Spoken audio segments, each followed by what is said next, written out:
Exodus chapter 3. Exodus chapter 3. దేవుడు ఇశ్రాయేలీయులను ఐగుప్తులో నుంచి బయటికి ఎందుకు తీసుకొచ్చాడు? That's what I have been studying. దేవుడు నాకు ఈ మాటలు జ్ఞాపకం చేసినప్పుడు నాకు చాలా క్రొత్తగా అనిపించినాయి. మోషేని దేవుడు పిలిచి ఇశ్రాయేలీయులను ఐగుప్తులో నుంచి బయటికి తీసుకురావాలని దేవుడు మాట్లాడాడు. మోషేతో మాట్లాడినప్పుడు మోషే 3-4 అధ్యాయాలు చాలా పెద్ద డిస్కషన్ దేవునికి మోషేకి మధ్య జరిగింది. మోషేని దేవుడు కన్విన్స్ చేయడానికి చాలా టైం పట్టింది. మోషే చాలా సాకులు చెప్పాడు, కానీ దేవుడు గెలిచాడు. ఈ 3వ అధ్యాయం చూస్తే మీరు మొదటి వచనం నుంచి గమనించండి. నేను చదువుతున్నాను. నిర్గమకాండం 3వ అధ్యాయం మొదటి వచనం. మోషే మిద్యాను యాజకుడైన యిత్రో అను తన మామ మందును మేపుచు ఆ మందను అరణ్యము అవతలకు తోలుకొని దేవుని పర్వతమైన హోరేబుకు వచ్చెను. ఒక పొదనడిమిని అగ్ని జ్వాలలో యెహోవా దూత అతనికి ప్రత్యక్షమాయెను. అతడు చూచినప్పుడు అగ్ని వలన ఆ పొద మండుచుండెను, కానీ పొద కాలిపోలేదు. అప్పుడు మోషే, ఆ పొద ఎలా కాలిపోలేదో నేను ఆ తట్టు వెళ్ళి ఈ గొప్ప వింత చూచెదను అనుకొనెను. నా what is not unusual in a forest or wilderness? ఒక అడవిలో వింత కానిది ఏంటంటే చెట్లు తగలబడటం. జనరల్గా ఫైర్ వస్తుంది, ఎండిపోయిన ఆకులని రాసుకుంటాయి, చెట్లు రాసుకుంటాయి, ఫైర్ క్యాచ్ అవటం ఫారెస్ట్లో అనేది అది వింత కాదు, ఇట్స్ నార్మల్. అది అప్పుడప్పుడు అడవి కాలటం అనేది జరుగుతూనే ఉంటుంది. కానీ ఇక్కడ వింత ఏంటంటే ఈ 3వ అధ్యాయంలో చెట్టు పైన అగ్ని వచ్చింది కానీ చెట్టు కాలిపోవటం లేదు. జనరల్గా నిప్పంటుకున్నప్పుడు చెట్లు కాలిపోతాయి, అవన్నీ కాలిపోయి బూడిదైపోతాయి. కానీ ఇక్కడ అగ్ని మండుతుంది కానీ పొద కాలిపోలేదు. అందుకని అది వింతగా కనపడింది మోషేకి. 3వ వచనంలో చూస్తే, అందుకు మోషే, ఆ పొద ఎలా కాలిపోలేదో నేను ఆ తట్టు వెళ్ళి ఈ గొప్ప వింతను చూచెదను అనుకున్నాడు. నా ఎందుకని ఆ వింత దేవుడు చేశాడు? ఎందుకు పొద కాలిపోలేదు? అగ్ని మండింది కానీ ఎందుకు పొద కాలిపోలేదు అని అంటే, God is trying to get Moses attention. మోషేతో దేవుడు ఏదో కన్వే చేయటానికి ప్రయత్నిస్తున్నాడు, మోషేతో మాట్లాడటానికి చూస్తున్నాడు. మోషే ఆ తట్టు వస్తాడేమోనని దేవుడు ఎదురు చూస్తూ ఉన్నాడు. సో మోషే వచ్చాడు. అక్కడికి వచ్చినప్పుడు దేవుని స్వరమును మోషే విన్నాడు. మోషేతో దేవుడు మాట్లాడాడు. మోషే పట్ల దేవుడు కలిగిన డైరెక్షన్ని దేవుడు తెలియచేశాడు. సో దేవుని హృదయంలో వచ్చిన మాట ఏంటంటే, చాలాసార్లు మనము చాలా వాటి కొరకు ప్రార్థన చేస్తాం కానీ బ్రేక్ త్రూ చూడం. ఎప్పుడైనా అనిపించిందా? మీరు గంటలు టంగ్స్లో ప్రార్థన చేసినా, వాక్యాన్ని కన్ఫెస్ చేసినా, కొన్నిసార్లు మీరు విత్తనాలు విత్తినా, చాలాసార్లు చాలా ప్రార్థన చేసినా బ్రేక్ త్రూ రానట్లుగా మీకు అనిపిస్తే, మీరు వెంటనే గ్రహించాల్సిన విషయం ఏంటంటే, you are missing one thing. మీరు ఒకటి మిస్ అయిపోతున్నారు. ఏం మిస్ అయిపోతున్నారంటే, దేవుని స్వరమును మిస్ అవుతున్నారు. నా many praying people are not successful because, చాలామంది ప్రార్థించే వారు ఎందుకు సక్సెస్ఫుల్గా లేరంటే, they fail to hear the voice of God. Your breakthrough is absolutely dependent upon your ability to hear God. మీరు దేవుని స్వరాన్ని ఎంత వినగలరో ఆ సామర్థ్యము పైనే మీ అద్భుతము ఆధారపడి ఉంది. నా మాట మర్చిపోవద్దు. మనం బిజీగా ఉంటాం, ప్రార్థన చేస్తాం, ప్రభా నాకు అది చేయి, ఇది చేయి, అది చేయి, ఇది చేయి అని ప్రార్థన చేస్తాం, టంగ్స్లో ప్రార్థన మనం కంటిన్యూస్లీ ప్రార్థన చేస్తూనే ఉంటాం. కానీ దాని విషయంలో దేవుడు ఏం మాట్లాడుతున్నాడో దాన్ని పట్టుకోకపోతే మీ జీవితంలో బ్రేక్ త్రూ చూడలేరు. అనేక పర్యాయాలు దేవుడు మనకి ఇష్టం లేని ఏం మాట్లాడతాడు, మనము చేయటానికి ఇష్టపడనివే దేవుడు చెప్తాడు. నేచురల్ లోకం యొక్క పోకడకు భిన్నముగా ఉన్నవే దేవుడు మాట్లాడతాడు. కానీ మీరు గ్రహించాల్సిన విషయం ఏంటంటే, your success and your break through is depended upon your ability to hear God and your ability to obey what you heard. మీరు వినిన వాక్యము, ఆ వినిన మాటకు మీరు చూపించే విధేయత పైన మీ దీవెన, మీ బ్రేక్ త్రూ ఆధారపడి ఉంటుంది. హల్లెలూయా. సో కనుక మీ ప్రార్థన సమయంలో 50% ఆఫ్ యువర్ టైం మీరు వినటానికి గనక మీరు వెచ్చించగలిగితే, మీ బ్రేక్ త్రూస్ చాలా త్వరగా మీరు చూడగలుగుతారు. ఎలాగ వినాలి? It's very easy. You need to ask God, lord speak to me. He's always speaking. ఆయన ఎప్పుడు మాట్లాడుతూనే ఉంటాడు. కానీ ప్రార్థన దేనికి సహాయపడుతుందంటే, దేవుని స్వరం వినటానికి మీ ఆత్మను సెన్సిటివ్ చేస్తుంది, మీ హృదయాన్ని సెన్సిటివ్ చేస్తుంది. దేవుని స్వరం యొక్క ఫ్రీక్వెన్సీకి మీరు కూడా ట్యూన్ అవటానికి ప్రార్థన సహాయపడుతుంది. సో మోషే వారి యొక్క మామగారి యాజకుడే. మోషే దేవుని బిడ్డ, చిన్నప్పటి నుంచి దైవ కుటుంబంలోనే పెరిగినవాడు. ఐగుప్తులో ఫరో ఇంట పెంచబడినప్పటికీ మోషే తల్లే మోషేని పెంచింది. కానీ మోషే దూరం అయిపోయి అరణ్యములు తిరుగుతూ ఉంటే వన్ వర్డ్ ఫ్రమ్ గాడ్, దేవుడు మోషేతో మాట్లాడిన ఒక్క మాట, ఆ యొక్క మాట మోషే యొక్క జీవితమనే కాదు, 50 లక్షల మంది జీవిత గమ్యాన్ని మార్చివేయటానికి కారణమైంది. One man's obedience, one word from God. మోషే ఆ మాటకు లోబడ్డాడు. ఒక జనాంగమును భయంకరమైన బానిసత్వంలోండి బయటకు తీసుకొని రావటానికి కారణమయ్యాడు. సో మీరు మీ జీవితంలో ఏదైనా పొద మండుచు కాలిపోనట్టుగా ఉందా అంటే, ఏదో ఇంకా జవాబు రాని పరిస్థితి మీ జీవితంలో కన్సిస్టెంట్గా చాలా సంవత్సరాలుగా ఉండాలి. ఏదో ప్రతికూల పరిస్థితి మీరు అనుభవిస్తూనే ఉన్నారు. పొద మండుచుంది, కాలిపోలేదు. ఏంటి వింత? ఇన్ని సంవత్సరాలైనా ఇంకా బ్రేక్ త్రూ రాలా, ఇన్ని సంవత్సరాలైనా ఇంకా జవాబు రాలా, ఇన్ని సంవత్సరాలైనా ఇంకా ఈ విషయంలో నేను కార్యం చూడట్లా. Hello, remember, God is trying to get your attention. దేవుడు నీతో ఏదో చెప్పాలని వెయిట్ చేస్తున్నాడు. దేవుడు ఆయన స్వరమును నువ్వు వినాలని ఆయన ఎదురు చూస్తున్నాడు. ఆయన మాటకు నీవు లోబడాలని God is waiting to get your attention. So గనుక అన్ని ప్రక్కన పెట్టి ఆయన సన్నిధిలో కూర్చోగలిగితే దేవుడు నీతో మాట్లాడటం ఆరంభిస్తాడు. ఆ మాటలోనే నీ జీవితం యొక్క, నీ భవిష్యత్తు యొక్క దీవెనంతా కూడా దాగి ఉంది. సో దేవుడు మోషేతో మాట్లాడి అతడు ఐగుప్తులో నుంచి తన ప్రజలను తీసుకొని రావాలని చెప్పి 7వ వచనం చదువుతున్నాను. మరి యెహోవా ఇట్లా నేను, హీస్ టాకింగ్ టు మోసెస్, మరి యెహోవా ఇట్లా నేను ఐగుప్తులోన నా ప్రజల బాధను నిశ్చయముగా చూచితిని. ఎంత బాగుందో మాట. I have seen their affliction. నా ప్రజల యొక్క బాధను నిశ్చయముగా చూచితిని. ఆ తర్వాత పనులలో తమను కష్టపెట్టు వారిని గూర్చి, వారిని బట్టి వారు పెట్టిన మొరను వింటిని. వారి బాధను చూశాను. ఎవరైతే వారిని ఇబ్బంది పెడుతున్నారో వారిని గురించి వీరు పెట్టిన మొరను నేను విన్నాను అని ఏమన్నాడంటే, వారి దుఃఖములు నాకు తెలిసే ఉన్నవి. I know their tears or I know their oppression, I know their suffering and sorrow. వారి దుఃఖములు నాకు తెలిసే ఉన్నవి. మీ బైబిల్ చూస్తున్నట్లయితే ఆమెను చెప్పండి. అయితే కాబట్టి ఐగుప్తీయుల చేతిలో నుండి 8వ వచనం, వారిని విడిపించుటకును, చాలా అద్భుతమైన మాట, వారిని విడిపించుటకు అన్నమాట, వారిని విడిపించుటకును, తర్వాత ఆ దేశములో నుండి విశాలమైన మంచి దేశమునకు. హల్లెలూయా. అందరం కలిసి 8వ వచనం చదువుదాం. అందరం కలిసి 1 2 3. కాబట్టి ఐగుప్తీయుల చేతిలో నుండి వారిని విడిపించుటకును, ఆ దేశములో నుండి విశాలమైన మంచి దేశమునకు, అనగా కనానీయులకు, హిత్తీయులకు, అమోరీయులకు, పెరిజీయులకు, హివీలకు, ఎబూసీలకు నివాస స్థానమైన పాలు తేనెలు ప్రవహించు దేశమునకు వారిని నడిపించుటకును దిగువచ్చి ఉన్నాను. హల్లెలూయా. మీ హల్లెలూయా బాలేదు, ఇంకా బిగ్గరగా హల్లెలూయా.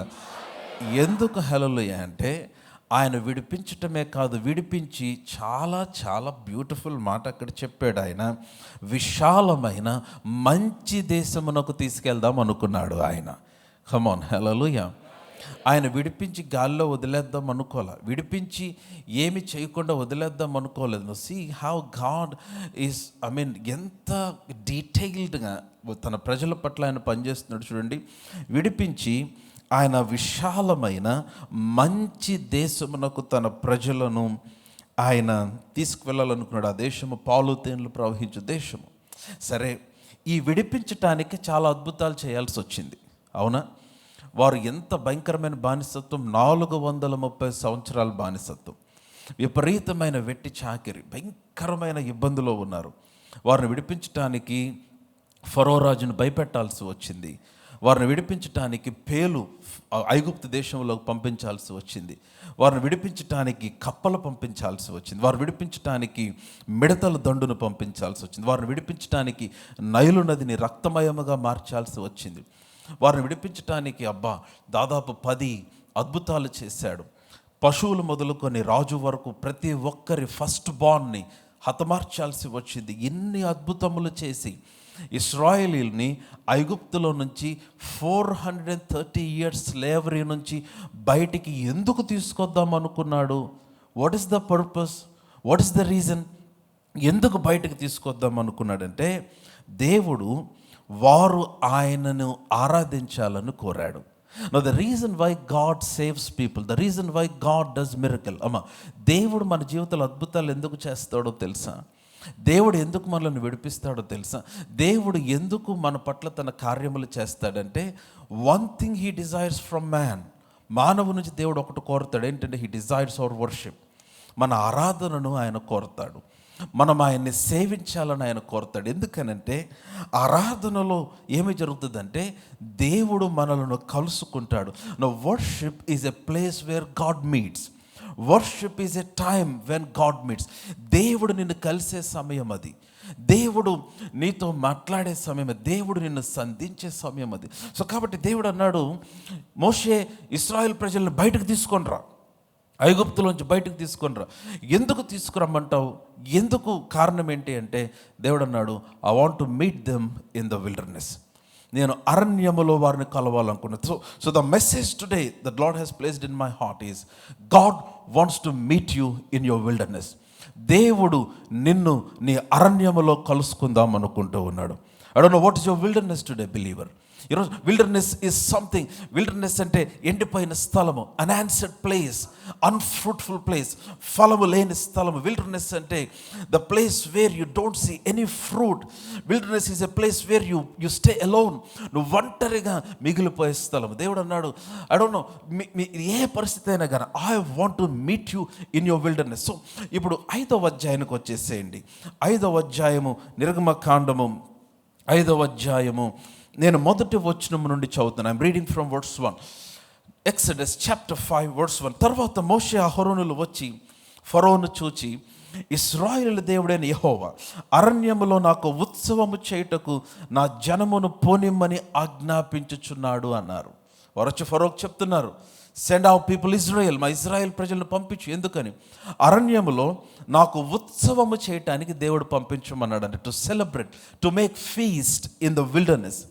అంటే ఫరో ఏమన్నాడు చూసారా? 2వ వచనంలో, నేను అతని మాట విని ఇశ్రాయేలీయులను పోనిచ్చుటకు యెహోవా ఎవడు నేను ఎరుగను.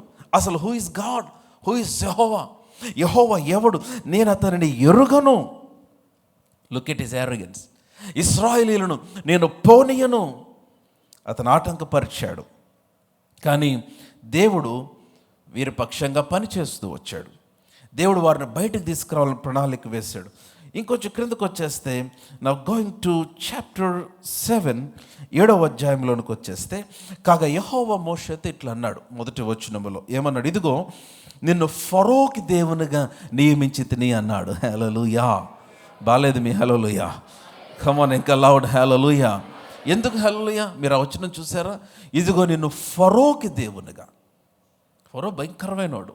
ఎంత భయంకరమైన లీడర్ అంటే ఫరో అస్సలు చాలా కఠినుడు. కొంచెం కూడా మర్సీ లేదు, మర్సీలెస్. ఐ మీన్ అసలు భయంకరమైన వెట్టి చాకరులు, భయంకరమైన బానిసత్వము వారితో చేయిస్తూ ఉంటే, వీరిని ఆటంకపరుస్తూ ఉంటే, వీరిని హింసిస్తూ ఉంటే, వీరిని పోనీయకుండా అడ్డగిస్తూ ఉంటే దేవుడు అన్నాడు, హలో నిన్ను ఫరోకి దేవునిగా చేస్తున్నాను అన్నాడు. హల్లెలూయా.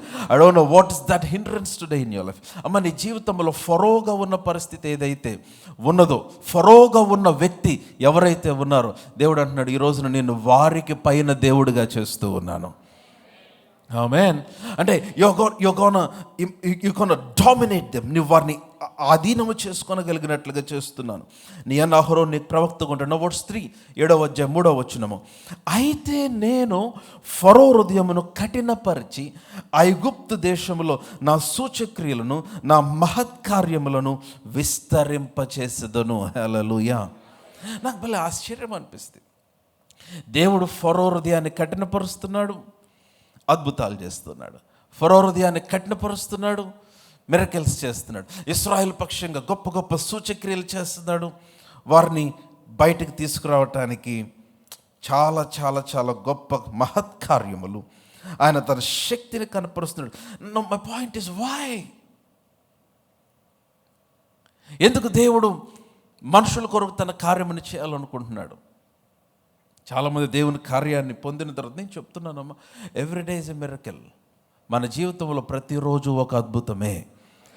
మనకు తెలియకుండా చాలా తప్పించబడుతూ ఉంటాయి, మనకు తెలిసి చాలా తప్పించబడుతూ ఉంటాయి. ఈ రోజున మనం సజీవంగా ఉన్నామంటే every day is a miracle. ప్రతి దినము, every moment it is a miracle. దేవుడు మన కొరకు ఆయన చేసిన అద్భుతమే అది. ఈ సంవత్సరం ఇక్కడి దాకా వచ్చామంటే ఆయన అద్భుతం, ఆయన కృప. వారి కొరకు ఎన్ని అద్భుతములు చేశాడు. వారి పక్షముగా అబ్బా అసలు భయంకరమైన అద్భుతములు చేసి, ನಾವು ఇప్పుడు అదే 7వ అధ్యాయం కొంచెం క్రిందకు వచ్చేద్దాం. I'm reading from 18 from 13. నేను 13వ వచనం నుండి చదువుతున్నాను. బాగా గమనించండి. 13వ వచనం నుంచి, యెహోవా చెప్పినట్లు ఫరో హృదయము కఠినమాయెను. ఫరో హృదయము కఠినమైపోయింది గనుక అతడు వారి మాట వినకపోయిన. తర్వాత యెహోవా మోషేతో ఇట్లనెను, ఫరో హృదయం కఠినమైనది, అతడి ప్రజలను పోనీయనొల్లడాయెను. ప్రొద్దున నీ ఫరో యొద్దకు వెళ్ళుము. అతడు పోనీయడు అంటున్నాడు, మరి వెళ్ళమంటున్నాడు. కఠినం చేస్తున్నాడు, దేవుడు అద్భుతము చేస్తున్నాడు. కానీ ఏమంటున్నాడు చూడండి 14వ వచనంలో, ఫరో హృదయం కఠినమైపోయింది. అండ్ వర్స్ 15, దేవుడు మోషేను ఫరో యొద్దకు పంపిస్తూ ఉన్నాడు. దేవుడు మన ద్వారా కఠినమైన పనులే చేపిస్తాడు. హల్లెలూయా. అంటే దాని అర్థం మనల్ని కష్టపెట్టమని కాదు, నీ శక్తికి సామర్థ్యమునకు మించినవి నీ ద్వారా జరిగించడం దేవుని యొక్క స్టైల్. హల్లెలూయా. సో ఇక్కడ చూస్తే, ప్రొద్దున నీవు పోయి ఫరో యొద్దకు వెళ్ళు. ఇదిగో అతడు ఏటి దగ్గరికి పోవును, నీవు అతన్ని ఎదుర్కొనుటకు ఏటి ఒడ్డున నిలిచి పాముగా చేయబడిన కర్రను చేత పట్టుకో. పొద్దున్న ఏటికి వెళ్తాడు, ఆ ఏటి దగ్గరికి వెళ్ళు, అక్కడ మాట్లాడు. ఏమని? 16వ వచనం చూడండి. అతన్ని చూచి, అరణ్యమందు నన్ను సేవించుటకై నా ప్రజలను పోనిమ్మని ఆజ్ఞాపించుటకు గాను ఇశ్రాయేల్ దేవుడైన యెహోవా నన్ను నీ యొద్దకు పంపెను. ఎందుకు పంపించాలి అని అంటే, మీరు ఆ మాట బాగా గమనించండి. వర్స్ 16, అరణ్యమందు నన్ను సేవించుటకై నా ప్రజలను పోనిమ్మని దేవుడు ఆజ్ఞాపించుచూ ఉన్నాడు. సో దేవుడు ఎందుకు ఇశ్రాయేల్ ప్రజలను ఐగుప్తులో నుంచి బయటికి తీసుకొని రావాలనుకున్నాడంటే, ఆయనను సేవించటానికి. So that we would worship him. Worship is a place. నేను చెప్తున్నాను, God wants to meet you in the wilderness. చాలామందికి చాలా భయాలు ఉంటాయి, చాలా ఫ్రస్ట్రేషన్ ఉంటుంది. నేను చెప్తున్నాను, frustration is a sign that you lack intimacy with God. Frustration is a sign that you lack intimacy with God. I repeat what I'm saying. Frustration is a sign that you're lacking intimacy with God. ఎందుకు కలవరం వస్తుంది అని అంటే, దేవునితో సహవాసం లేకపోతే, దేవుని సన్నిధి తెలియకపోతే. నీకెందుకు భయం వస్తుంది అంటే, దేవునితో సహవాసం లేకపోతే. కలవరం ఎందుకు వస్తుంది, ఎందుకు సందేహం వస్తుంది అంటే, నువ్వు ఒక పరిస్థితిని చూసి ఎందుకు భయపడుతున్నావు అంటే, you feel alone in that situation. ఆ పరిస్థితి నీకంటే పెద్దగా కనిపిస్తుంది, నువ్వు ఒక్కడిగా ఉన్నావు. కానీ దేవుని సన్నిధితో నీకు సహవాసం అంటే, ఇప్పుడు ఆ పరిస్థితిలో నువ్వు ఒక్కడు ఉన్న ఫీలింగ్ ఉండదు. నీతో ఒక ఆయన ఉన్నాడన్న ధైర్యం ఉంటుంది. ఇప్పుడు దేవుని సన్నిధిని నువ్వు కలుసుకున్న తర్వాత, దేవుని కలుసుకున్న తర్వాత, ఆ సన్నిధిలో నువ్వు అనుభవం పొందిన తర్వాత, నీ ఎదుట ఎంత పెద్ద పరిస్థితి వచ్చినా నువ్వు దిగులు చెందకుండా, కదలకుండా స్థిరంగా నిలబడగలుగుతావు. ఇశ్రాయేలీయులందరూ ఎర్ర సముద్రమును చూసి భయపడుతుంటే మోషే ఒక్కడు ధైర్యంగా ఉన్నాడు. మనం చెప్పుకున్నంత ఈజీ కాదు, అది అరణ్యము. వీరి దారి మూసేసింది. విస్తారమైన సముద్రం, అరణ్యం, ఎర్ర సముద్రం, వ్యాస్ట్ సీ, చాలా పెద్ద సముద్రం, సరిహద్దు కనపడట్లేదు. వెనకాల అదే టైంలో ఫరో సైన్యము, అటు ఇటు వెళ్ళటానికి అవకాశం లేదు. వీరందరూ కలవరపడతా ఉంటే మోషే వచ్చినాడు. హలో, ఏంటి, ఎలా ఉన్నారు, బాగున్నారా? బాగుంటాం కాదు, ఎర్ర సముద్రం ఉంది, వెనక ఫరో సైన్యం ఉంది, ఐగుప్తులో మాకు సమాధులు లేవని ఇక్కడ తీసుకొచ్చావా? వీరు మాటకి ప్రతిసారి మోషే మీద కోపం వచ్చినప్పుడు ఇదే కూడా, మాకు సమాధి లేదు, వీళ్ళు పుట్టిందే చచ్చిపోవటానికి పుట్టినట్టున్నారు. మీరు చదవండి నిర్గమకాండం అంతా, ఎప్పుడు గొడవ వచ్చినా మాకు ఐగుప్తులో సమాధి లేదని ఇక్కడ తెచ్చావా? ఐగుప్తు అంటే ఇక్కడ సమాధి కడితే హ్యాపీయా వీళ్ళకి? అందుకనే నేను చెప్తున్నాను, ఐగుప్తులో నుంచి బయలుదేరిన వారందరూ అరణ్యంలోనే చచ్చిపోయారు. వారు మరణమును మాట్లాడి మాట్లాడి మాట్లాడి మాట్లాడి మాట్లాడి అరణ్యంలో వారు చచ్చిపోవునంత వరకు దేవుడు తిప్పాడు. అరణ్యంలోనే వారిని వెళ్ళనీయలేదు కనానికి. మాటకి ఐగుప్తులు మాకు సమాధులు లేవని ఇక్కడికి తీసుకొచ్చావు, ఇక్కడ చంపేద్దామని. హలో, వీరందరూ ఫ్రస్ట్రేట్ అయిపోతున్నారు. ఎందుకనంటే 430 సంవత్సరాలు బానిసత్వం అలవాటు అయిపోయింది కదా. 430 సంవత్సరాలు వీళ్ళు చూసింది ఫరోనే. 430 సంవత్సరాలు వీళ్ళకి దేవుని సన్నిధి లేదు, దేవుడు తెలియదు, ఆరాధన తెలియదు, దేవునితో అనుభవం లేదు, ఒక ప్రార్థన లేదు, సహవాసం లేదు. సో 430 సంవత్సరాలు ఆ దేశంలో ఉద్యోగం చేస్తున్నారు, జీతం సంపాదిస్తున్నారు, తెల్లగడ్డలు తిన్నారు, ఉచితంగా చేపలు తిన్నారు, వాళ్ళే చెప్పారు, సమృద్ధిగా భోజనం దొరికింది, జీవితాలు గడిచినాయి. కానీ ఒక భయంకరమైన బాండేజ్ వారిపైన ఉంది. వాగ్దానం నెరవేర్చబడకుండా ఆటంకపరచబడుతున్నారు. దేవుడు తెలియదు, దేవుని సన్నిధి తెలియదు కనుక పరిస్థితిని చూసి, సముద్రమును చూసి, శత్రువును చూసి వీరు భయపడుతున్నారు. వేరస్ మోషే హోరేబు పర్వతం మీద దేవుణ్ణి కలిసిన వ్యక్తి, దేవుని సన్నిధితో అనుభవం కలిగిన వ్యక్తి, దేవునితో సహవాసం కలిగిన వ్యక్తి కనుక ఆ పరిస్థితుల్లో మోషే నిలబడన్నాడు, మీరు ఊరకే నిలబడి యెహోవా కలుగు చేయ రక్షణను చూడండి. అది ఎలాగుందంటే మోషే చాలా కూల్గా ఉన్నాడు. సముద్రం చూసి భయపట్ల, ఫరోను చూసి భయపట్ల. ఎందుకనంటే మోషేకి తెలుసు నా పక్షంలో ఉన్నవాడు వారికంటే అధికులై ఉన్నారు అని. మోషేకి తెలుసు నాలో ఉన్నవాడు వారికంటే గొప్పవాడు. మోషేకి తెలుసు ఎందుకని? He had an encounter with the presence of God. Dear believer, that's why God has raised me for this. దేవుడు ఇదే నా హృదయంలో రేపుతూ ఉన్నాడు, నన్ను అందుకే తీసుకొని వచ్చాడు. To give you, to introduce you to an encounter with God. దేవునితో మీరు ఒక సంధింపును పొందుకోవటానికి అది మీకు పరిచయం చేయాలని దేవుడు నన్ను ప్రేరేపిస్తూ ఉన్నాడు. What you need in life is an encounter with God. What you need in life is an encounter with the presence of God.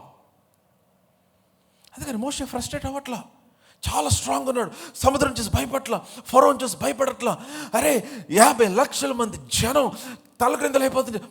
వాళ్ళందరి మధ్యలో మోషే వచ్చినాడు. Hey, stand still and see the salvation of the Lord. మీరు ఊరకే నిలబడి యెహోవా కలుగు చేయ రక్షణను చూడండి, అంతే. మోషే, నీకు కంగారు లేదా? నీకు కలవరం లేదా? నీకు భయం లేదా? ఎందుకు భయం ఉంటుంది? ఆయన నా కుడి పార్శ్వమునుండగా కమాన్ నేను కదల్చబడను. హల్లెలూయా. అందుకని నీకు భయం వేసినప్పుడు, నీకు కలవరం వచ్చినప్పుడు, స్ట్రెస్ నీ మీదకి వచ్చినప్పుడు, ప్యానిక్ అటాక్స్ నీ మీదకి వచ్చినప్పుడు, తెలియని డిప్రెషన్, తెలియని ప్రతికూల పరిస్థితులు, డిలేడ్ ఆన్సర్స్, వీటన్నిటి చేత ఇబ్బంది పడుతున్నప్పుడు the best thing, the one thing that you need to do, నువ్వు చేయవలసిన ఒక్క పని ఏంటంటే you need to take off from everything and SIT in the presence of God. నువ్వు ఆయన్ని కలుసుకో.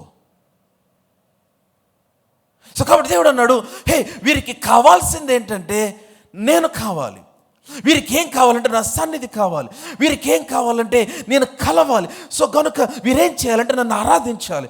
వీరు నన్ను ఆరాధిస్తే ఆరాధనలో నేను వారిని కలుసుకుంటాను. I want to meet them in the wilderness. Bring them out.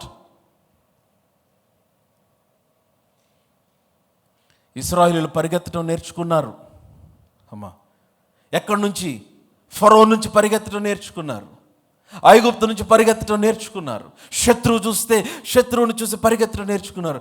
కానీ దేవుడు వారు ఎక్కడికి పరిగెత్తాలనుకున్నాడంటే శత్రువు నుంచి కాదు, దేవుని యొద్దకు పరిగెత్తాలనుకున్నాడు. వీరు ఫరోను చూసి భయపడి, హే, చాలాసార్లు పరిస్థితి కంటే కూడా ఇమాజినేషన్, దాని గురించిన ఊహే చాలా భయాన్ని కలిగిస్తుంది మనిషికి. ఇప్పుడు ఫరో వస్తే, ఫరోకు దొరికితే, ఫరో మళ్ళా మమ్మల్ని తీసుకొని వెనక్కి వెళ్తే, మునుపటి కంటే ఇంకా 10 times మా మీద ప్రెషర్ పెడితే, అమ్మో అసలు అది ఊహించటానికి ఆ భయం ఉంది చూసారా. అసలు పరిస్థితి జరగకముందే ఆ పరిస్థితిని గూర్చిన ఆలోచన చాలా మందికి షుగరు, బీపీ తెప్పేస్తుంది ఫ్రీగా. కొంతమందికి హార్ట్ స్ట్రోక్ కూడా.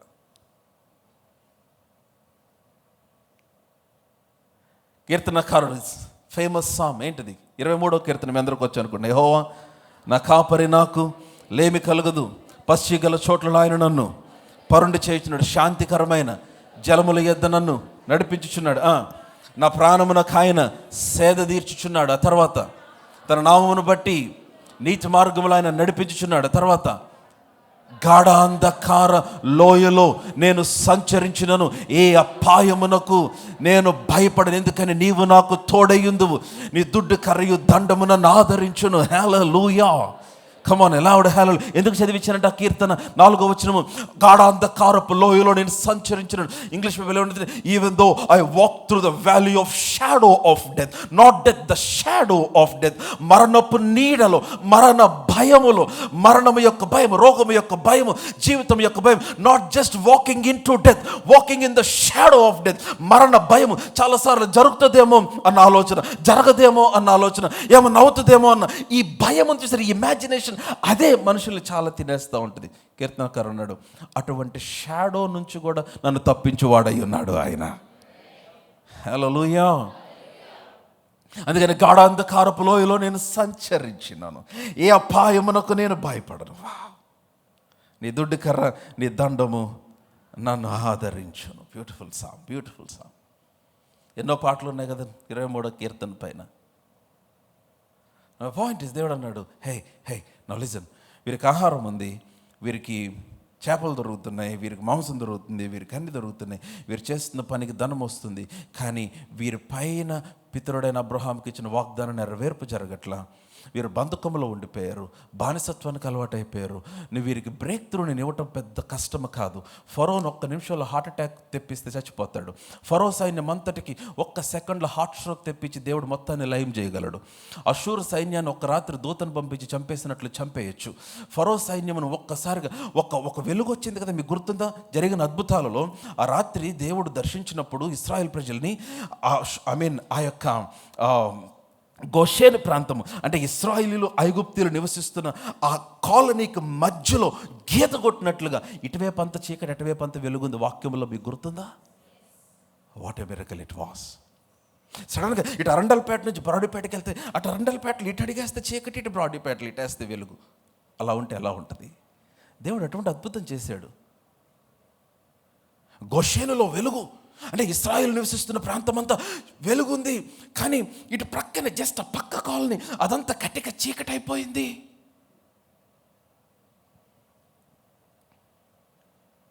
విపరీతమైన అద్భుతాలు చేశాడు. ఇవన్నీ దేవుడు వారి కొరకు చేస్తాడు. దేవుడు కాదు కాదు కాదు కాదు వీరికి ఏం కావాలంటే, వీరికి నేను కావాలి, నాకు వాళ్ళు కావాలి. ఎందుకు అద్భుతం చేశాడు? నీకు మందిరం మానేసి తిరుగుతాను కాదు. ఎందుకు మిరకలు చేశాడు? ఎందుకు బ్రతికించాడు? ఎందుకు దేవుడు మీ పక్షంగా పనిచేసి, ఎందుకు రక్షించాడు? ఎందుకు ప్రాణం పెట్టాడు? ఎందుకు అంటే, so that you will love him more, so that you will worship him, so that you will serve him, so that you will give your life to Jesus. Hallelujah. ఎందుకని? He wants to meet you.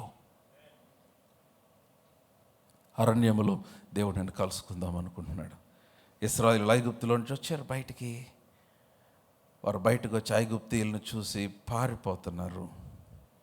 వారందరిని చంపేయచ్చు, దేవునికి కష్టం కాదు.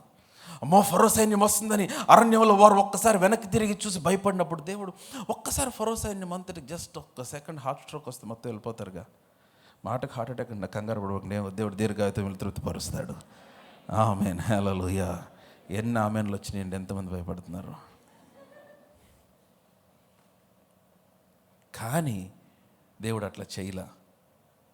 దేవుడు అన్నాడు, అది కాదు, అది కాదు. నువ్వు శత్రువు నుంచి పారిపోవటం కాదు, శత్రువు ఒకడు ఉండగా నువ్వు నా దగ్గరకు వస్తే శత్రువు పారిపోతాడు. శత్రువు నుంచి నువ్వు పరిగెత్తటం కాదు, శత్రువుని ఎద్దు నుంచి పరిగెత్తినట్లు చేయాలనుకుంటున్నా నేను.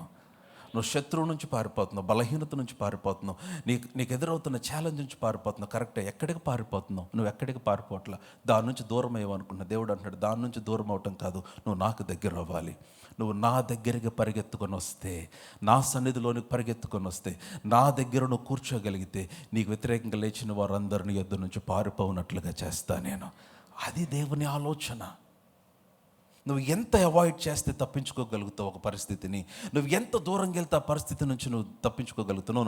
నువ్వు ఆ పరిస్థితికి దూరంగా పరిగెత్తడం కాదు, నువ్వు దేవునికి దగ్గరగా రావాలి. దేవుడు అదే అంటున్నాడు, no, bring them so that they will worship me, bring them to the wilderness so that they will serve me. నన్ను ఆరాధించినట్లు వారిని అరణ్యంలోనికి తీసుకొని రా, ఆరాధనలో నేను వారిని కలుసుకుంటాను. అందుకని వర్షిప్ ఈజ్ ఇంపార్టెంట్. దేవుని మందిరంలో ఆన్లైన్లో చర్చిలో వర్షిప్ చేసినట్టు చేయలేరు. మీరు పాటలు వినగలరు కూర్చొని. ఎంతవరకు చేస్తారు? Come on, yes or no?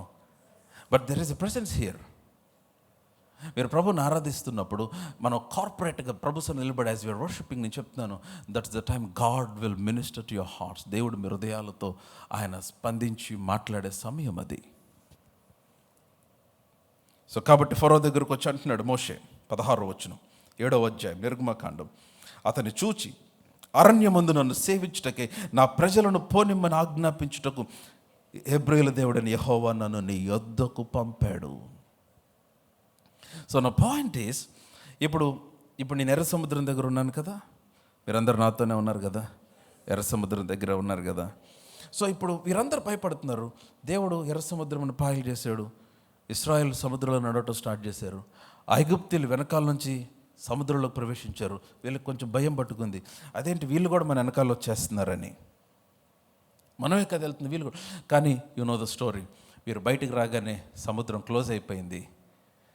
ఐగుప్తీయులు చనిపోయారు. దేవుడు అన్నాడు, నేడు చూసిన ఐగుప్తీయుల మీదట మీరు ఎన్నడూ చూడరు అన్నాడు. ఫరో అతని సైన్యమును సముద్రంలో నాశనం చేసేసాడు. వీరు వెంటనే ఏం చేయాలి? అరణ్యంలోకి వెళ్ళి ప్రభువుని ఆరాధించాలి కదా. ఆరాధించలా. మళ్ళీ మొదలుపెట్టారు, మాకు దాహం వేస్తుంది, నీళ్ళు వెయ్యి. మళ్ళీ మొదలుపెట్టారు, నీళ్ళు చేదుగా ఉన్నాయి, మారా. మళ్ళీ మొదలుపెట్టారు, మాకు ఆకలి వేస్తుంది. ఓన్లీ వాళ్ళు పాడింది ఒకే ఒక పాట. ఎక్కడంటే సముద్రం పాయలో గన సముద్రంలో నడిచినంతసేపే పాడారు వాళ్ళు పాట, యెహోవాను గానము చేసేదము. 15వ అధ్యాయం అంతా అదే పాట నిర్గమకాండంలో. బయటకు వచ్చారు, బయటకు వచ్చిన తర్వాత ఇంకా పాట లేదు, అయిపోయింది. నో నో నో లిసన్, అందుకనే చెప్తున్నాను, every miracle that God does in your life is to get your attention. He wants to meet you, dear believer. నిన్ను కలుసుకోవాలని, నీతో ఒక సంధింపు, నిన్ను సంధించాలని, నీకు ఒక ఎన్కౌంటర్. నేను చెప్తున్నాను, ఆ సంధింపులోనే నువ్వు ఆయన సన్నిధిని కలుసుకున్నప్పుడే వావ్, నీకున్న భయములన్నీ నీడ వల్ల గతించిపోతాయి. నీకున్న సందేహాలన్నీ ఒక్కసారిగా ఆయన సన్నిధిలో నుంచి గతించిపోతాయి. ఆ ముఖ కాంతిలోనే నీ ధైర్యం. అందుకని నీకు బాగా కలవరం అనిపించినప్పుడు నువ్వు చేయాల్సిన పని ఏంటంటే, go to his presence and begin to worship God. నువ్వు ప్రభుని ఆరాధిస్తూ ఉండు, నువ్వు ప్రార్థిస్తూ ఉండు. నేను చెప్తున్నాను, దేవుడు నిన్ను కలుసుకుంటాడు. ఆమేన్. సో ఇశ్రాయేలీలు వారు చూడలేకపోయారు.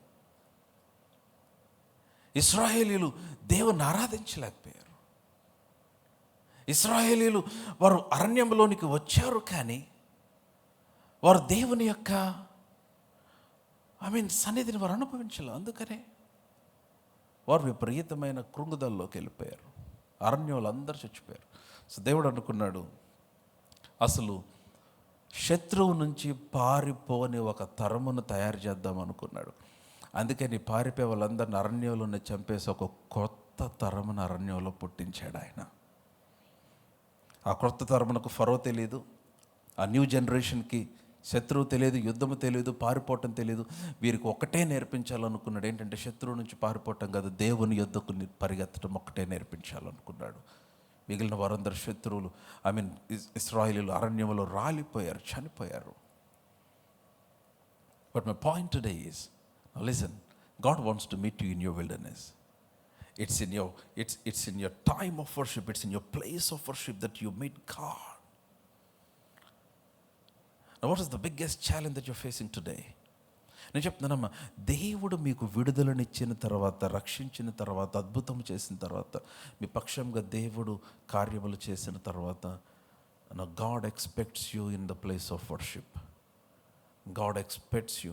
అందుకని ఆ రోజున ఆయన సీమోను ఇంటిలో భోజనానికి కూర్చున్నప్పుడు పాపాత్మురాలైన స్త్రీ వచ్చి 1 సంవత్సరం అంత వేజెస్, జీతమును కలిగిన అంత విలువైన అత్తరును, మీకు గుర్తుంది కదా, ఆయన పాదముల యొద్ద పగలగొట్టి ఆమె కన్నీళ్లతో ఆయన పాదములను తుడుస్తూ, తన తల వెంట్రుకలతో ఆయన పాదములను తుడుస్తూ, ఆ అత్తరుతో ఆయన పాదములను అభిషేకిస్తూ ఉంటే పక్కనున్న సీమోను అట్లాగే శిష్యులు ఏమన్నారు?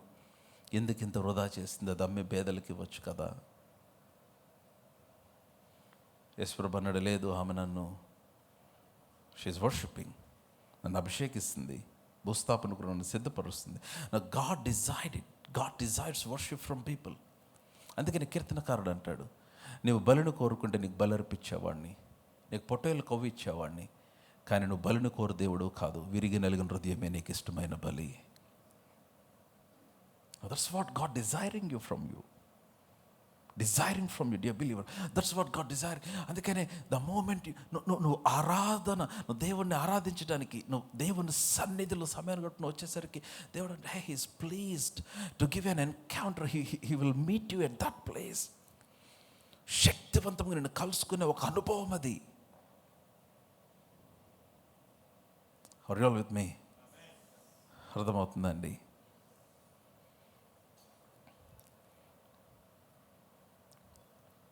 ఆ పాపాత్మురాలు స్త్రీని అడగాలి,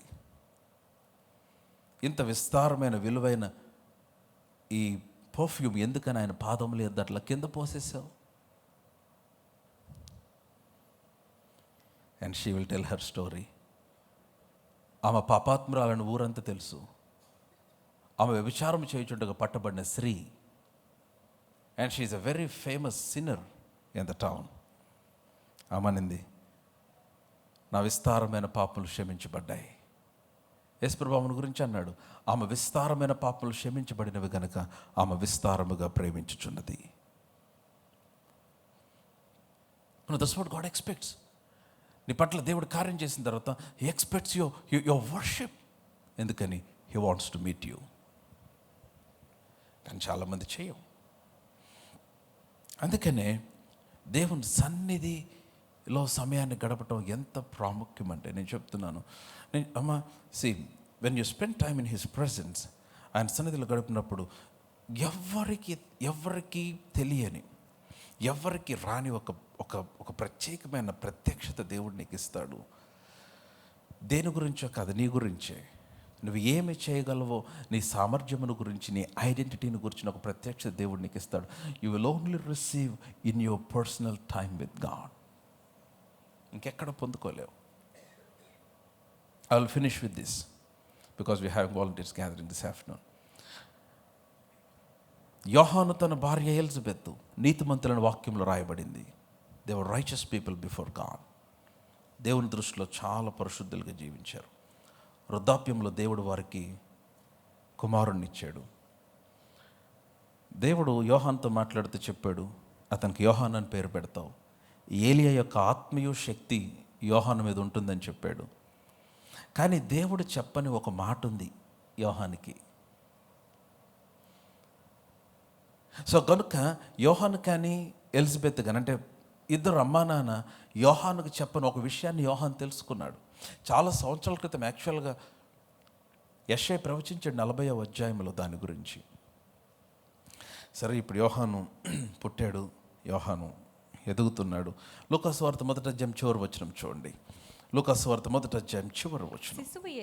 శిశువు ఎదిగి ఆత్మయందు బలము పొంది ఇశ్రాయేలునకు ప్రత్యక్షమగు దినము వరకు అరణ్యములో ఉండెను. చూసారా మీరు? ఆ మాట చూడండి మరలా ఒకసారి. అందరు ఇక్కడ చూడండి. శిశువు ఎదిగి, అందరం కలిసి చూద్దాం. శిశువు ఎదిగి ఆత్మయందు బలము పొంది ఇశ్రాయేలునకు ప్రత్యక్షమగు దినము వరకు అరణ్యములో ఉండి. ఏం చేస్తున్నాడు అరణ్యములో?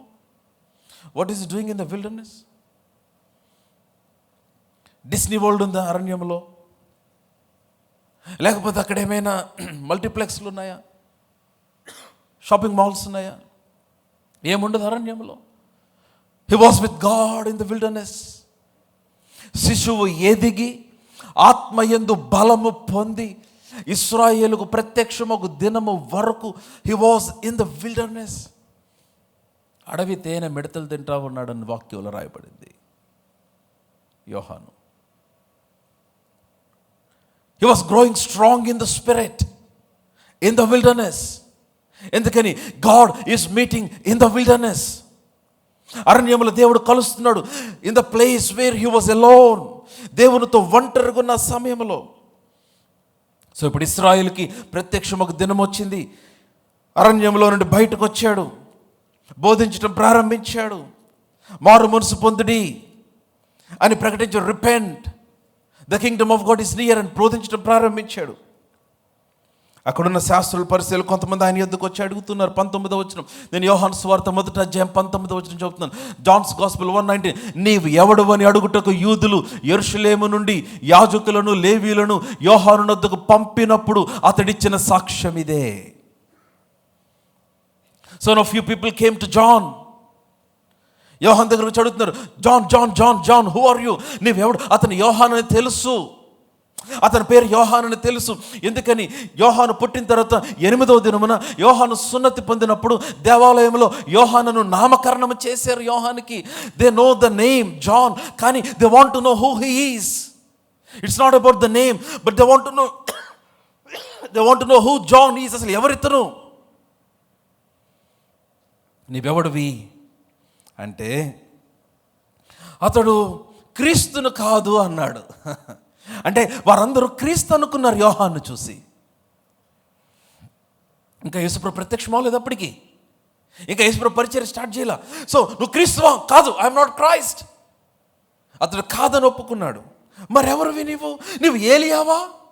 చాలా పెద్ద పెద్ద పేర్లు. కొంతమందికి అదే పేర్లు చెప్తా, అబ్బా థ్యాంక్ యూ, నేను అలా ఉన్నాను, వెరీ గుడ్, సెల్ఫీ తీసుకుంటారు. ఎన్ని attractions. No, he was not moved by all those things. నువ్వు ఏలియావా? కాదు. నీవు క్రీస్తువా? కాదు. నీవు ఆ ప్రవక్తవా? కాదు. మరి నీవెవరివి? Who are you? ఇప్పుడు యోహాను చెప్తున్నాడు, I'm a voice in the wilderness. నేను అరణ్యములో ఒక స్వరము, ప్రభు మార్గము సిద్ధపరచుడని కేకవే ఒక శబ్దం. I'm a voice, I'm a voice. Hallelujah. Come on, loud hallelujah. మీకు ఆ మాట ఎలా ఉందో నాకు తెలియదు. Who told John that he was a voice? యోహాను, నువ్వు ఒక స్వరం అని ఎవరు చెప్పారు? అరణ్యములో దేవుడు నాకు చెప్పాడు. I got it by revolution. ఎప్పుడో చాలా సంవత్సరాల క్రితం యెషయా ప్రవచించిన సంగతి నేను చెప్తున్నానమ్మా, వింటున్నట్లేదు ఆమె చెప్పండి. నీ పైన చాలా ప్రవచనాలు పలుకుబడి ఉండొచ్చు, మీకు చాలా వాగ్దానములు పొందుకొని ఉండొచ్చు, వాక్యములో అనేకమైన వాగ్దానాలు మీరు పొందుకొని ఉండొచ్చు, చాలా వాక్యములు మీ పైన పలుకుబడి ఉండుండవచ్చు, ప్రవచనములు మీ మీద పలుకుబడి ఉండుండవచ్చు. నేను చెప్తున్నాను, లిసన్ టు మీ, అవన్నీ ప్రత్యక్షతలోనికి వచ్చేది, అవన్నీ నెరవేర్పులోనికి వచ్చేది ఎక్కడంటే నీ వ్యక్తిగత అరణ్య అనుభవములో మాత్రమే. Only when you get alone with God in your wilderness, that's where God wants to meet you. ఎప్పుడో యెషయా ప్రవచించాడు 40వ అధ్యాయంలో, ఇదిగో ఎత్తైన ప్రతి ఎత్తు పల్లము చేయబడును, ప్రతి పర్వతము చదును చేయబడును, ప్రతి లోయ ఎత్తు చేయబడును, ఇదిగో ప్రభు మార్గము సిద్ధపరచుడని అరణ్యములో కేకవేయు ఒక శబ్దము అని 40వ అధ్యాయం యెషయాలో ఎప్పుడో ప్రవచించిన ప్రవచనము యోహాను ఎలా పట్టుకున్నాడు? ఆ ప్రవచనము ఎలా నెరవేర్పులోనికి వచ్చింది? ఆ ప్రవచనం గురించిన ప్రత్యక్షత ఎలా పొందుకున్నాడు? యోహానుకి చెప్పలేదు నీవు ఒక స్వరమని. జకరియా వచ్చి హే నువ్వు ఒక స్వరము అని అనలేదు. ఎలిజబెత్ వచ్చి బాబు నువ్వు ఒక స్వరము అనలేదు. లేకపోతే వేరే వాళ్ళు వచ్చి నువ్వు ఒక స్వరం అనలేదు. లేదు, అతను యోహానని తెలుసు, అతని పైన ఏలియా యొక్క ఆత్మ ఉంటుందని తెలుసు. కానీ నేను యోహాననై ఉండొచ్చు, ఏలియా యొక్క ఆత్మ ఉండుండవచ్చు, క్రీస్తు ముందు నడిచేవాడినై ఉండొచ్చు. But I understand something, I am a voice from heaven. నేను పరలోకం నుంచి పలుకు ఒక స్వరమునై ఉన్నాను. దాదాపు 400 సంవత్సరాల ప్రొఫెటిక్ సైలెన్స్ని బ్రేక్ చేసిన స్వరము యోహాను స్వరము. మలాకి గ్రంథము తర్వాత పాత నిబంధన లాస్ట్ బుక్ మలాకి. మలాకి తర్వాత మత్తయి వరకు ప్రవక్తలు లేరు.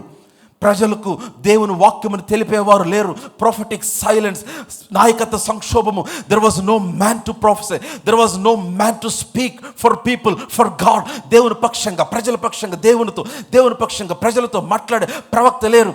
ఈ ప్రొఫెటిక్ సైలెన్స్ని బ్రేక్ చేసిన స్వరము యోహాను స్వరము. చరిత్రను తిరగరాసింది ఆ స్వరము. దేవుని మార్గమును సిద్ధపరిచింది ఆ స్వరము. అనేకులు క్రీస్తు కొరకు తిప్పింది ఆ స్వరము. నేను చెప్తున్నాను, know who you are in your wilderness. దేవుని ప్రేమించు వారికి అనగా ఆయన సంకల్పించిన పిలువబడి వారికి సమస్తము మేలుకొలుగుటకే సమకూడి జరుగుచున్నవి. వండర్ఫుల్. అలాంటి కొన్ని మాటలు చెప్పి మనం తృప్తి చెందుతున్నాం. కానీ నువ్వు గ్రహించాల్సిన విషయం ఏంటంటే ఆయన ఆయన ఆయన ఉద్దేశం చొప్పున పిలువబడ్డావన్న విషయం. అంటే there is a call, there is a destiny, there is an assignment, there is a purpose. No, ఎలా తెలుసుకుంటావు దాన్ని? ఇన్ యువర్ విల్డర్నెస్, నీ ఏకాంత సమయంలోనే. ఆమేన్. వింటున్నారా? నాతోనే ఉన్నారా? కొరింథీ పత్రికలో పౌలు మాట్లాడుతూ అన్నాడు, దేవుని ప్రేమించే వారు కొరకు ఆయన ఏవి సిద్ధపరచునో అవి కంటికి కనబడలేదు, చెవికి వినబడలేదు, మనుష్య హృదయమునకు గోచరము కాలేదు. కానీ మనకైతే ఆయన తన ఆత్మ వలన వాటిని, అంటే you can know in the spirit, you can know in the wilderness. నీ కంటికి ఇంకా కనపడలా, నీ చెవికి ఇంకా వినపడలా, నీ హృదయంలోనికి ఇంకా రాలా. Come to place of worship. God wants to meet you in your wilderness and he will reveal to you. నీ కొరకు సిద్ధపరిచినవన్నీ నీకు తెలియజేస్తాడు. నీ కొరకు సిద్ధపరిచినవన్నీ క్రియలోనికి తీసుకొని వస్తాడు. నీ కొరకు సిద్ధపరిచినవన్నీ కూడా నీ ఎదురుకు తీసుకొని వస్తాడు. యోహాను, నేను ఒక స్వరము అని యోహానుకి ఎలాగ అర్థమైంది? అరణ్యములో ఉండగా